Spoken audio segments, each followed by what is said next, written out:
गरीब की शिवरात्रि पूजा। जबलपुर नामक शहर में देवनाथ और देवकी नामक पति पत्नी रहते थे। उनका इकलौता बेटा रंगनाथ था।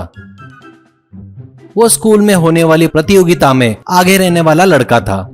एक दिन हाई जंप करते हुए नीचे गिरने से उसकी कमर टूट जाती है। इससे 6वीं कक्षा में ही स्कूल छोड़कर वो खटिया पकड़ लेता है। देवकी देवनाथ बहुत गरीब थे।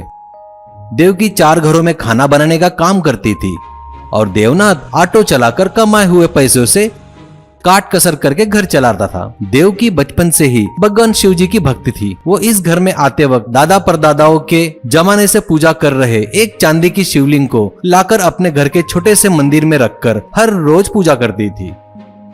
वो अपनी मेहनत की कमाई से बच्चे को पढ़ा रहे थे और उसी पर पूरे आशाएं रखकर जी रहे थे। ऐसे जोड़े को बच्चा बेचारा वैसा निसहाय खटिया पर पड़ा रहा देखकर दोनों बहुत दुखी होते हैं।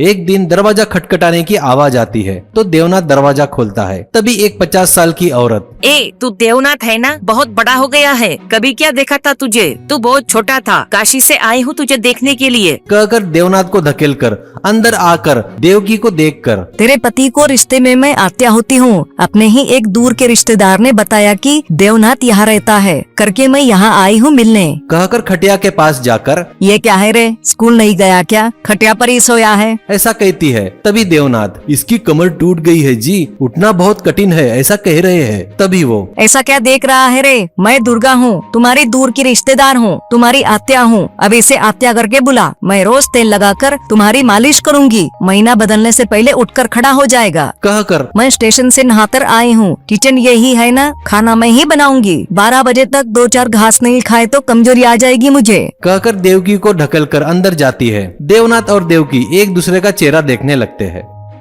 बाद में आत्या वापस लौटकर नहीं गई। वो 6 महीने से उनके घर में ही डेरा जमा के बैठी थी।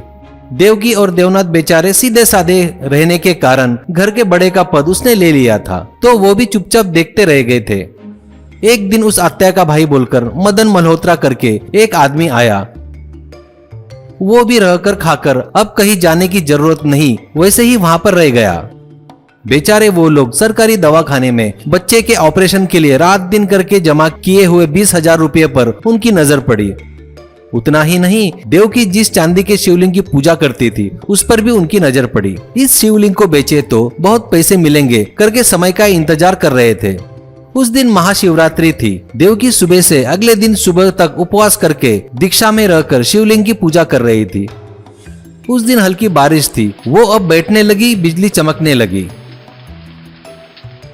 देवनाथ भी देवकी के साथ बैठकर पूजा कर रहा था। उसी समय मदन दुर्गा से, ये सही समय है कहता है, ये लोग कितना भी चिल्लाए इधर कोई झाकेगा भी नहीं, करके मदन और देवनाथ के कंधे को पकड़कर धकेलते हुए कहते हैं, अब ये घर हमारा है, तू और तुम्हारी पत्नी चलो निकलो यहाँ से, कहते हैं। दुर्गा भी देवकी का हाथ पकड़कर उसे अपने पति के साथ बाहर जाने को कहती है और वापस आए तो चाकू से तुम लोगों को काटकर चूल्हे में डालूंगी कहती है।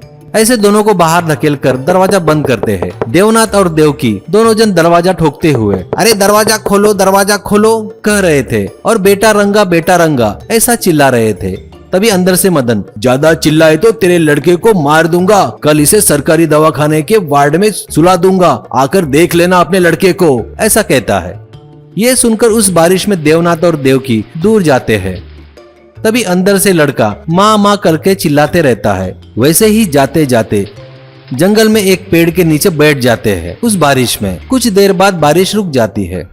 उठकर देखे तो उस पेड़ के नीचे एक शिवलिंग दिखती है। दोनों को बहुत दुख होता है और रोना आता है। वो लोग जोर जोर से चिल्लाकर, अब तेरा ही सहारा है भगवान, अब तुम ही हमको और हमारे बच्चों को बचाओ, ऐसी विनती करते वक्त तभी पेड़ के पीछे से एक 40 साल का व्यक्ति आकर, क्या हुआ, ऐसे क्यों रो रहे हो, पूछता है। उसके सिर पर एक सांप का बिल जैसा था। उसे देवनाथ और देवकी अपनी पूरी दुख भरी कहानी उसे बताते हैं। तब वो कहता है, मेरा नाम महादेव स्वामी है, सांपों को पकड़ना मेरा काम है, कोई तकलीफ आए तो ऐसा डरे तो नहीं चलेगा, हिम्मत बनाए रखो, चलो तुम्हारे घर चलते हैं, ऐसा कहता है।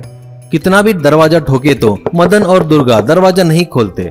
तब वो अपने पिटारे में से 4 सांपों को निकालकर कुछ बोलकर छोड़ता है। वो सांप जगह देखकर घर के अंदर जाते हैं। तभी कुछ देर में, अरे बचाओ रे सांप, यहाँ भी सांप है, बचाओ रे सांप आ गया।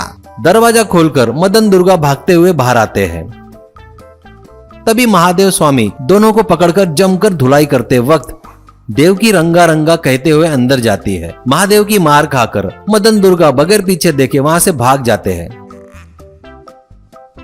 महादेव वो शिवलिंग देवकी को देखकर तुम महाशिव भक्त हो माता, तुम्हारा भला हो ऐसा कहता है और रंगनाथ के कमर पर हाथ घुमाता है और कहता है उठ बेटा उठकर चल ऐसा कहता है।